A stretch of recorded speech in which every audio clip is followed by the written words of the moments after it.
단테는 뭐 문학 작가뿐만 아니라 정치학자, 언어학자, 종교학자, 철학자, 또 행정가, 군인, 외교관 뭐 이런 아주 다양한 측면에서 활동을 했죠. 그의 대표작 신곡에는 이러한 다양한 그런 성격의 활동들이나 또 다양한 성격의 글들이 다 녹아들어 있다고 이제 볼 수가 있습니다. 단테 자신은 또한 수많은 그런 작가, 철학자, 학자, 지식인들로부터 영향을 받았습니다. 영향을 받았다기보다도 공부를 많이 했죠. 호메로스, 베르길리우스, 아리스토텔레스, 아퀴나스, 오비디우스, 키케로, 호라티우스, 아베르베스.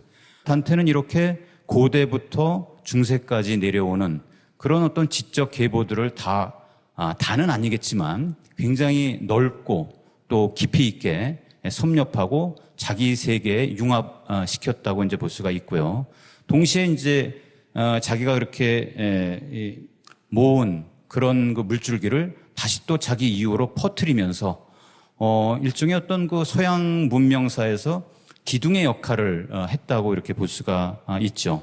그래서 좀 뭐 과장되게 얘기한다면 고대와 중세와 근대 요소를 다 함께 갖추고 있다고 해도 과히 틀린 말은 아닐 것입니다. 그러니까 그동안 단테에 대해서 좀 정통적인 그런 접근이라면 이제 두 가지를 꼽을 수가 있을 것 같습니다. 하나는 그리스도교의 그런 맥락이죠. 기독교의 어떤 신앙, 교리, 어떤 뭐 우주관 이런 것들을 고스란히 잘 담아내고 이렇게 피력한 그런 작가로 이제 보는 것이 뭐 지난 700년 동안에 거의 주류 비평이었죠. 그런 한편에는 아까 보셨듯이 고전, 그러니까 고대와 중세의 그런 지적인 전통을 또 고스란히 소화해낸 그렇다는 면에서 또한 이 문학적인 접근을 할 수 있는, 그러나 또 다른 한편으로 좀 더 다른 제3의 어떤 그런 접근도 우리가 상상해 볼 수 있을 것 같습니다.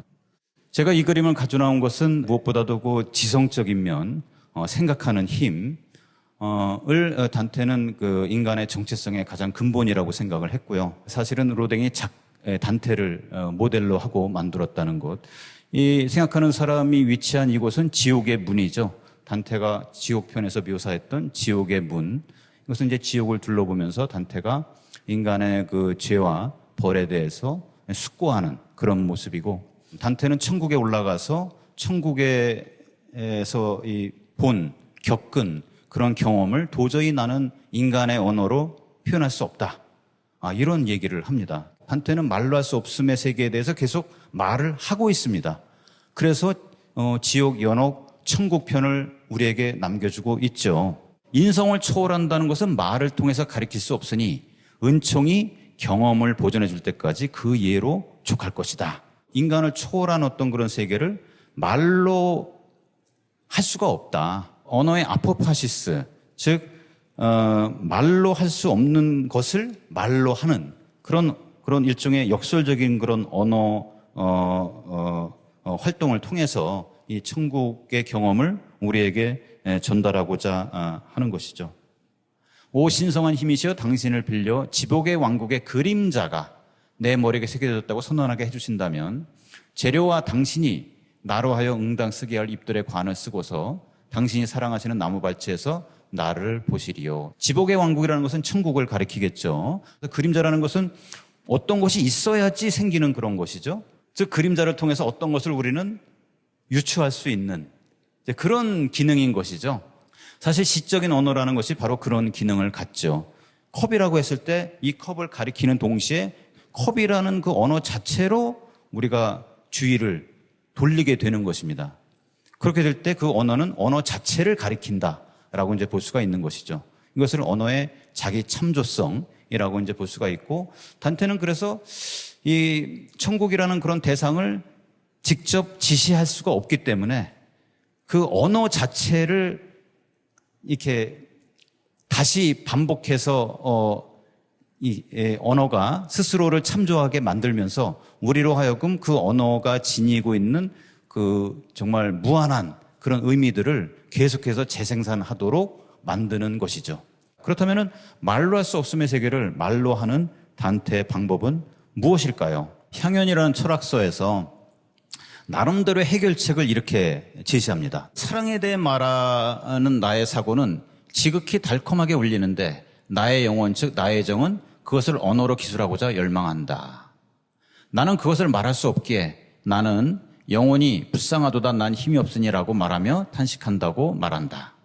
이것이 바로 말로 할 수 없습니다. 즉 언어는 지성이 보는 것을 완벽하게 따라가지 못한다. 나는 듣고 느끼는 영혼을 말하는데 듣는 것은 말에 관련하고 느끼는 것은 소리의 달콤함에 관련한 것이다. 말을 듣는다는 것은 어떤 목소리가 내 귀에 들려와서 그 목소리가 불러주는 그 말을 그대로 받아 적는 것을 의미를 합니다. 달콤하게 울리는 어떤 지성의 그런 내용, 그것이 나에게 들어온다. 그랬을 때 일단은 내가 이해할 수 없는 그런 언어지만 내 귀에 들려요. 그래서 나는 이해는 비록 못하지만 그것을 갖다 그대로 받아 적죠. 그럴 때 언어는 이해함이 없이 받아 적는 그런 꼴이 되고 그 적다 보니까 그 언어가 의미하는 그런 내용을 이해를 하게 된다는 것이죠. 결국에는. 그럴 때 지성은 언어가 멈추는 지점에서 언어가 멈춘다라는 것은 바로 문자죠. 문자. 목소리는 그냥 휙 사라지는 그런 것이지만 문자로 정착이 됐을 때 그 문자를 자꾸 들여다보면 거기서 나의 지성이 그 언어가 말하는 바를 이해하기 시작한다는 것이죠. 받아쓰는 그런 과정 속에서 점점 처음에는 이해하지 못했던 그런 내용을 나의 지성이 이해하기 시작한다는 것입니다. 단테가 얘기한 말로 할 수 없음이라는 것은 아감베는 언어와 지성의 분기라고 이렇게 얘기를 했고 아감벤이 봤을 때 단테의 그 문학적인 저술 작업 전체는 언어와 지성이 갈라져 있는 것을 다시 결합시키는 그런 과정이었다는 것이죠. 나는 사랑이 숨을 불어넣을 때 받아서 안에서 불러주는 그대로 드러내며 가는 한 사람이라오. 그래서 이 세 줄이 단테의 시작법을 아주 요약해주는 그런 구절이라고 이제 볼 수가 있는 것이죠. 여기서 사랑은 이 대문자 A를 써서 일반적인 그런 사랑이라기보다도 사랑의 정령이라고 이제 우리가 봐야 될 것 같습니다. 그래서 그 사랑이 나에게 숨을 불어 넣어주면은 그 숨이 심장에서 시작을 해가지고 이 기관, 공기가 흐르는 이 관을 통과를 하면서 성대에 충격을 가해서 목소리를 내는데 그 목소리를 내가 받아서 언어로 적는다고 하는 것이죠. 여기서 그 목소리를 내는 것은 사실은 단테 자신이라는 걸 알 수가 있죠. 들은 것을 자기가 목소리로 내고 그것을 갖다가 자기 스스로 필사를 하는 그런 식인 거죠.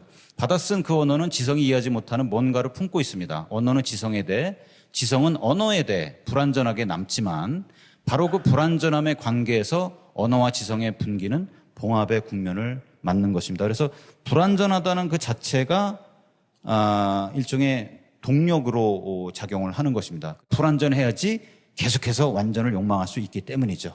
그래서 이 천국을 묘사하려는 단테의 언어적 욕망은 늘 불완전하게 남습니다.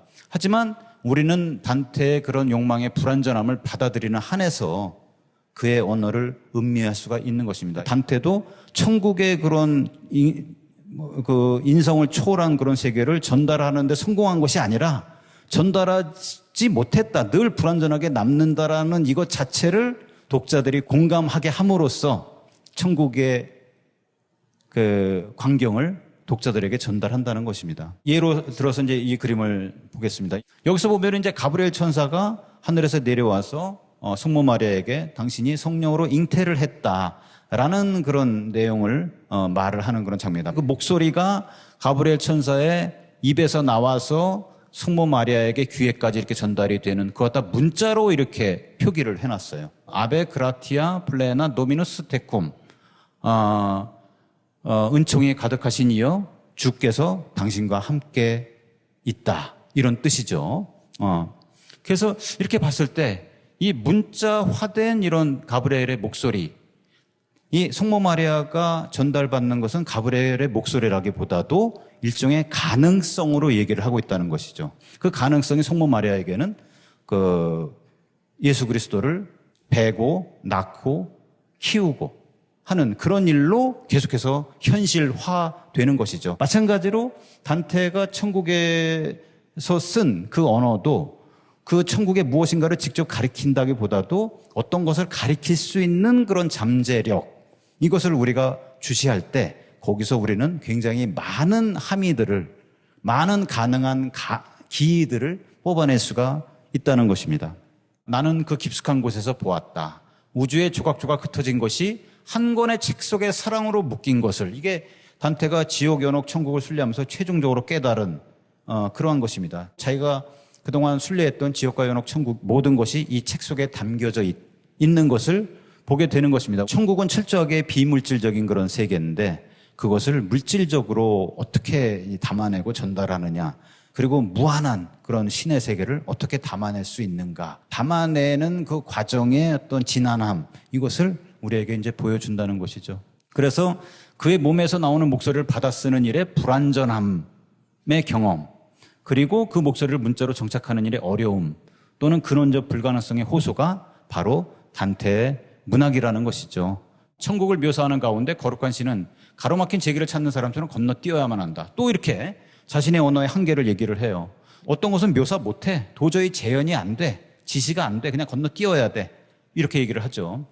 그러한 불완전함을 받아들이고 그 불완전함을 통해 이 글을 쓴다는 고백이 여기에 들어있습니다. 그래서 단테의 거룩한 시를 지탱하는 것은 신의 완전성이 아니라 오히려 인간의 불완전성이다. 이렇게 이제 볼 수가 있는 것이죠. 자, 단테는 처음에 잠에서 시작해서 높은 환상까지 올라갑니다. 여기서 잠이라고 하는 것은 이성의 잠이라고 이제 보통 사람들은 해석을 하죠. 그리고 이제 잠에서 깨어서 단테가 거울을 마주보고 거기에 비춰진 자신의 모습을 계속 변형시켜 가면서, 즉 성숙해져 가는 거죠. 변신하는 것이죠. 그 변신의 모습을 계속 거울에 비춰보는데 그 거울이 바로 높은 환상이죠. 천국 맨 끝구절입니다. 이게 맨 끝구절. 여기서 높은 환상을 힘을 잃었다. 거기에 자신을 비춰가면서 계속해서 지금까지 나아왔는데 더 이상 할 수가 없는 그런 상태. 하지만 여기서 깨달은 게 뭐냐 하면 이미 나의 소망과 의지는 태양과 다른 별들을 움직이시는 사랑이 돌리고 있었다라는 것을 깨달은 거예요. 이미 나의 소망과 의지를 어떤 사랑이 움직이게 하고 있었다는 거죠. 이미 처음부터 끝까지. 그래서 사랑은 단테 왕성을 계속해서 움직이게 함으로써 스스로를 유지를 하는 것입니다. 사실은 그 사랑의 정령은 단테의 내면에서 온 것이 아니겠느냐라는 것이 이제 저의 해석입니다. 단테는 스스로의 사랑을 계속해서 가꾸어 나간 거죠. 그래서 자신의 변신, 발전, 성숙, 이것을 그대로 표현한 것이 단테의 신곡이다. 이렇게 볼 수가 있는 것이고, 그런 면에서 단테의 신곡은 단테의 자서전적 알레고리라고 이렇게 정의하는 것의 의미도 우리가 새겨볼 수가 있는 것입니다. 새로운 삶, 단테가 처음 낸 그 책이 베아트리체에 대한 사랑을 바친 그런 내용인데, 처음 대목이 베아트리체에게 심장을 먹이죠. 사랑이 숨을 불어넣는 육체적 물질적 행위는 우주의 생명을 출발시키고 진행하는 원동력이죠. 그리고 원동력의 장소는 곧 심장입니다. 나는 내 방에서 불처럼 타오르는 색깔의 구름을 보는 듯 했는데 바라보는 사람이면 누구든 두려움을 가질 만한 어떤 성인의 모습을 그 속에서 가려냈다. 그는 스스로 마냥 행복해 보였기에 놀랍기만 했다. 그는 말하면서 여러 가지를 언급했는데 나는 다 이해하지 못했다. 내가 알아들은 말은 이러했다. 나는 너의 신이다. 그의 팔 안에 어떤 사람이 잠들어 있는 듯 했다. 그는 시몽색 옷에 가볍게 쌓여 있는 듯 벌거벗은 채였다. 애써 주의를 기울여 바라보니 전날 내게 인사를 해줬던 바로 그 여자임을 알았다. 그 성인은 이글거리며 타오르는 뭔가를 한 손에 쥐고 있는 듯 보였고 내게 이런 얘기를 하는 것 같았다. 너의 심장을 보라. 그리고 한동안 기다린 후 잠들어 있던 그녀를 깨우는 듯이 보였다. 그러더니 손에 들고 있던 화염에 에워싸인 무엇인가, 즉 심장을 그녀에게 먹게 했는데 그녀는 겁에 질려 간신히 먹고 있었다. 이것이 바로 단테가 베아트리체에게 심장을 이식하는 그런 장면이고, 이것은 단테의 문학의 출발이었어요. 단테는 사랑이 그의 심장을 베아트리체에게 먹이고 그의 심장을 담은 채 천국에 오른 베아트리체가 그의 순례와 처음과 끝에 서게 만들며 그 모든 여정을 사랑이 불러주는 대로 받았었다고 고백을 합니다. 베아트리체는 바로 단테 자신의 심장이었고 그가 받아 쓴 사랑의 목소리는 바로 자신의 심장에서 출발한 호흡으로 생겨난 것이었다. 단테는 다름 아닌 자신의 몸과 존재의 펼침으로 순례를 이루고 있었던 것이죠. 단테는 솔개의 고공비행이 아니라 제비의 저공비행을 꿈꾼다, 이런 얘기를 한 적이 있어요. 참 의미심장하죠. 그래서 실천적 지식인 작가라는 그런 정의에 참 들어맞는 그런 태도라고 이제 볼 수가 있는데, 하늘과 땅이 서로 손을 잡았던, 그래서 나를 오랜 세월 쇠약하게 한 거룩한 시가 언제라도 일어난다면 단테는 신곡을 통해서 오로지 하늘을 향해서 나아가는 것이 아니라 하늘과 땅이 서로 손을 맞잡게 하는 그것을 목표로 삼았다라는 걸 알 수가 있죠. 신성과 인성이 어떤 식으로든 어떤 그 대화적인 관계, 수평의 관계를 이루는 어떤 그런 양상, 그것이 나를 오랜 세월 쇠약하게 했어요. 거의 20년 동안, 거의 20년 동안 신곡을 쓰면서 실질적으로 육체가 쇠약해진 것을 호소를 하는 거죠. 글을 쓰는 육체적인 그런 그 행위, 이것을 강조하는 이런 면에서 글을 쓰는 이런 과정 전체가 바로 자신의 발전이고 변신의 과정이고, 그것의 기록이 곧 신곡이다, 이렇게 볼 수가 있고, 그런 과정에서 단테는 계속해서 이 목소리가 성숙해지는 그런 것을 스스로 관찰하고 있었을 것이다, 이렇게 볼 수가 있습니다.